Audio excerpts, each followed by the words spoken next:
This man survived a bombing in the Middle East, got punched in the face by Michael Jordan, is a more efficient three-point shooter than Steph Curry, and made one of the most important shots in finals history. This man is Steve Kerr, with 9 NBA championships. Only 5 people in NBA history have more championships than the Warriors head coach. But is he truly one of the greatest winners, or just lucky to be surrounded by top talent?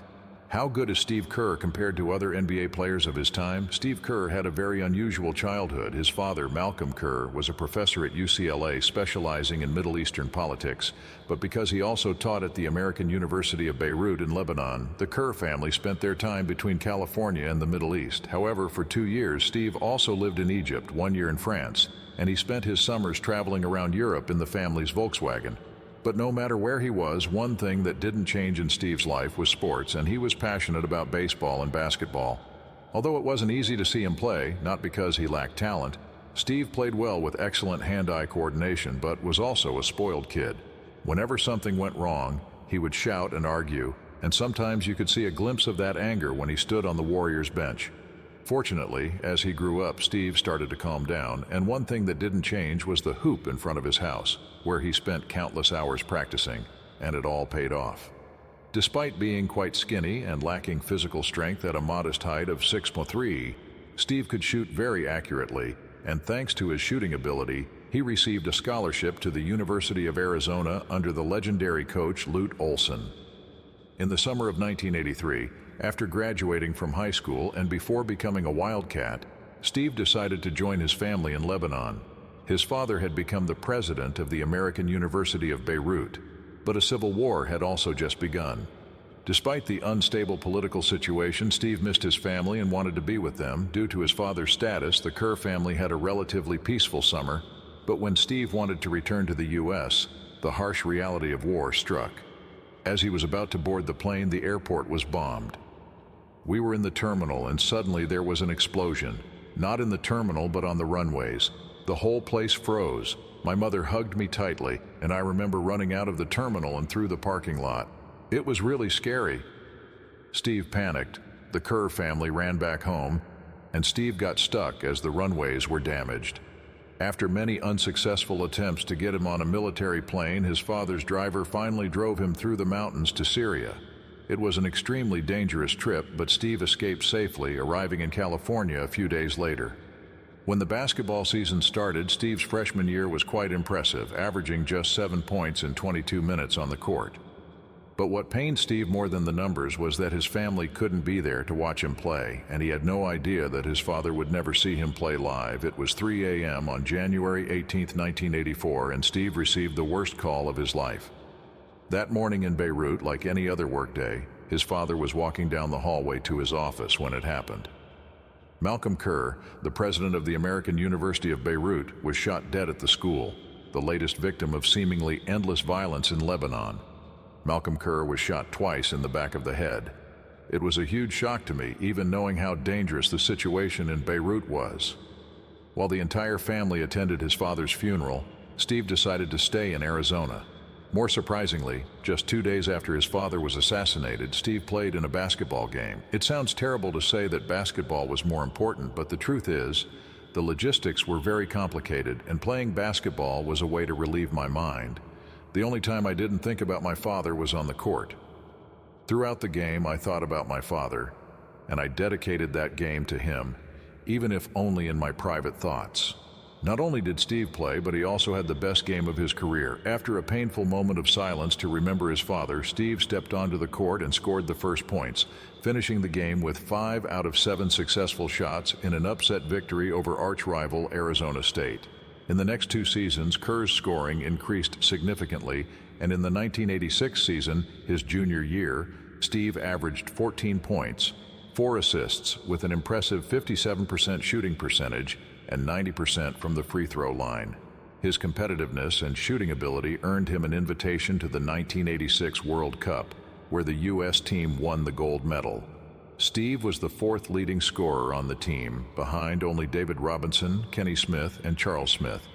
Before the 1987 NCAA season, Kerr tore his ACL, which could have ended his basketball dreams.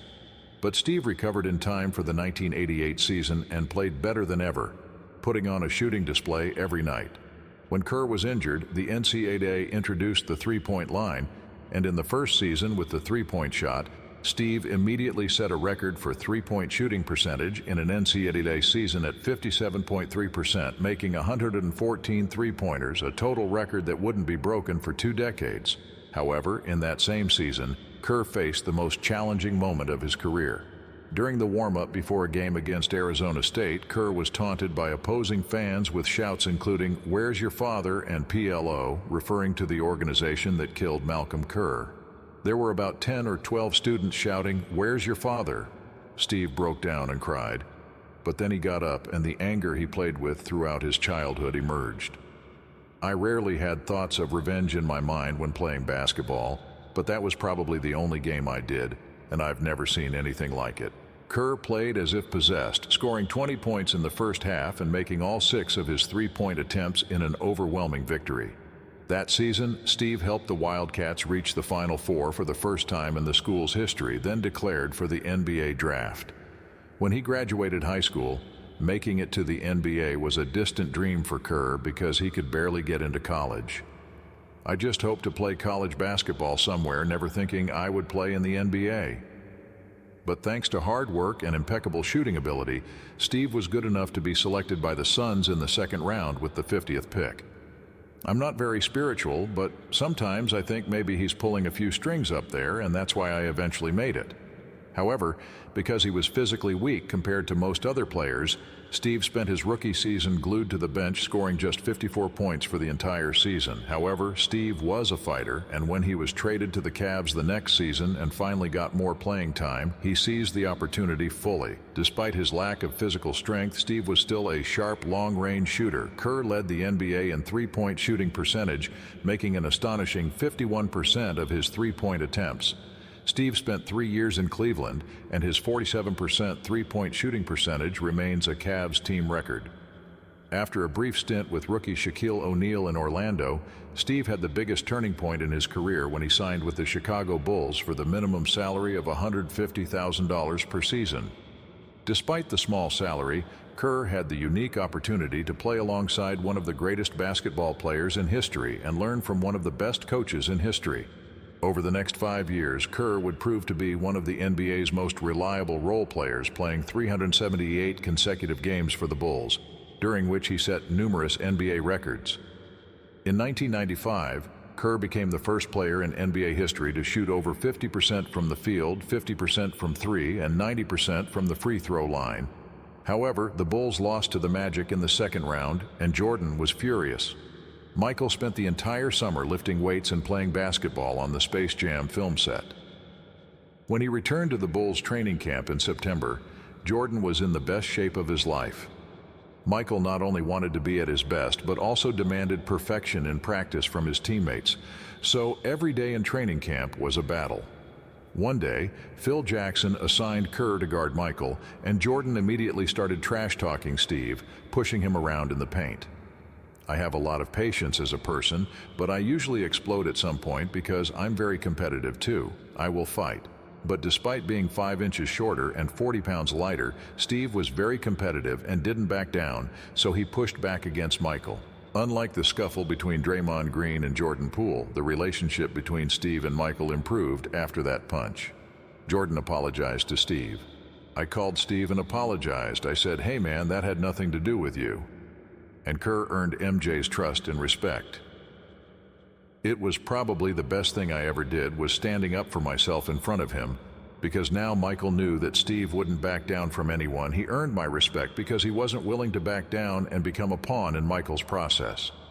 The 1995-96 season went down in history with the Bulls winning 72 games and losing only 10 in the regular season, then winning 15 games and losing 3 in the playoffs to claim Chicago's 4th NBA championship. Kerr had a significant impact on the team that many consider the best team of all time. In just 22 minutes on the court, Steve averaged 8.4 points and 2.3 assists per game, which is not very impressive unless you know how efficient he was. Steve shot 50% from the field, 51% from three, and 93% from the free throw line, becoming the first and only player in NBA history to have a 50-50-90 season. In 1997, it was a similar story. the Bulls continued to win, and Steve was one of the NBA's best shooters with a 53-46-80 shooting split. Kerr also won the three-point shooting contest at the 1997 NBA All-Star Weekend. Chicago easily swept through the Eastern Conference, losing only 2 games on their way to another NBA Finals. But in the Finals, the Utah Jazz with Malone and Stockton were the toughest challenge they had faced that year. After 4 games, the series was tied, and both teams had to work extremely hard for every point. The Bulls then won Game 5, but in the final minutes of Game 6, the score was tied 86-86, leading to the most iconic moment in Steve Kerr's career. He whispered something like, "Steve, Steve, be ready," and then I responded, "I'll be ready, I'll be ready." And he made one of the biggest shots in finals history. The Bulls won their 5th championship, and that night Steve Kerr earned his wings, and I was happy for Steve. In 1998, the last season, Chicago completed their second three-peat. During his time with the Bulls, Kerr averaged 8.2 points per game with a higher shooting percentage of 63%, 5% more than Jordan. Kerr's impact on the court went beyond the basketball court. With a calm, humorous, and professional personality, Kerr was one of the most beloved teammates and a good connector. But after the 1998 season, the championship-winning Bulls lineup all left Chicago. Kerr went to San Antonio, the best career move possible. After 5 years under Phil Jackson, Steve now played for Greg Popovich, sharing the court with Tim Duncan and David Robinson. At 33, Kerr played only 16 minutes per game, averaging 4.4 points for the Spurs.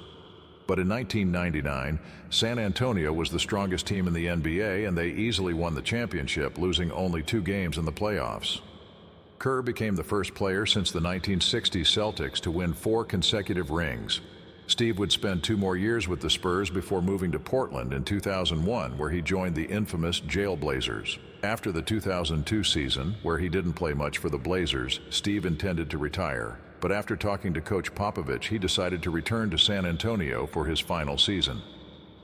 At 37, Kerr played very little, and before Game 6 of the Western Conference Finals, he had only 13 minutes on the court in 17 games. But then, in Game 6, the Spurs were down by 15 points. With 3:44 left in the third quarter, their energy was terrible, and their offense was ineffective, making Coach Popovich desperate. Suddenly, out of nowhere, Pop decided to put Steve Kerr on the court, and miraculously, he shined in Dallas. Steve made 4 three-pointers, had 3 assists, and grabbed 2 rebounds in his 13 minutes, sending the Mavericks home early. In the finals against the Nets, Steve played only 19 minutes in the series, making just 4 shots, but because of who he was, Kerr made 3 of those shots. The Spurs won the 2003 championship thanks to Tim Duncan's excellent play, but Steve once again proved that you could always rely on him for the most important shots. Kerr retired with 5 rings, and his three-point shooting percentage record in NBA history still stands today. As a player, he was lucky to play alongside some great teammates, but Steve was always a perfect professional, one of the best role players ever, and one of the most efficient players in NBA history. If he played in today's three-point shooting era, Kerr could easily average 20 points per game. After his playing career, Steve stayed with basketball and did almost every job related to the NBA. First, Steve became a commentator on TNT for a year, sitting alongside legendary commentator Marv Albert. Then, he became a part owner of the Phoenix Suns, starting as an advisor and eventually becoming the general manager. After the team with Steve Nash and Amare Stoudemire failed to win a championship, Steve returned to being a commentator on TNT for 4 years. When all his children went to college, freeing him from daily family duties, a devoted family man, Steve finally acted on his long-standing desire to become an NBA head coach. With his experience in every aspect of the game, good communication skills, and a brilliant basketball mind trained by Lute Olson, Phil Jackson, and Greg Popovich, Kerr immediately had 2 offers on the table. Fortunately, he turned down Phil Jackson and decided to join the Warriors. As the head coach of the Golden State, Kerr created another dynasty and, along with his players, completely changed the way basketball is played. Kerr continued to win and break records, including 4 championships, a record 73-win season, and a 71% playoff win rate, another NBA record. As a player, only 13 people have won more NBA championships than Steve, and only 5 have more rings than him. In total, Steve Kerr is one of the greatest winners in basketball history.